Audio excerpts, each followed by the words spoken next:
কাস্টমারকে এরকম parcel delivery দেব কোনোদিনও ভাবি। হ্যালো বন্ধুরা, আমি সুজয় আর আমি ফ্লিপকার্টে পার্সেল ডেলিভারি করি। আজ সকালটা শুরু হয়েছিল অন্যরকম ভাবে, কারণ আজকে রাখি পূর্ণিমা ছিল, তাই বোনরা আমার হাতে রাখি পরিয়ে দিল।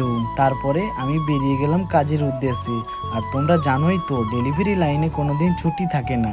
কয়েকদিন আগে আমার অফিসের একটা দাদা কাজে আসেনি, তাই জন্য তার রুটটাও আমি ক্লিয়ার করার জন্য কয়েকটা পার্সেল নিয়ে বেরিয়ে গেছিলাম তাদের রুটে পার্সেল ডেলিভারি করতে। তাই ওখানকার কাস্টমার একটা পার্সেল অর্ডার করেছিল, যেটা 1.5 কেজি ওজন হবে। আর ওই পার্সেলটার ভিতরে ছিল শুকনা ঘুটে, যেটা গ্রাম বাংলায় জ্বালানি হিসাবে ব্যবহৃত হয়। প্রোডাক্টটা প্রিপেড ছিল, তাই জানতাম না যে কত টাকা দাম। তাই কাস্টমারকে একবার জিজ্ঞাসা করতে বললো যে 149 টাকা।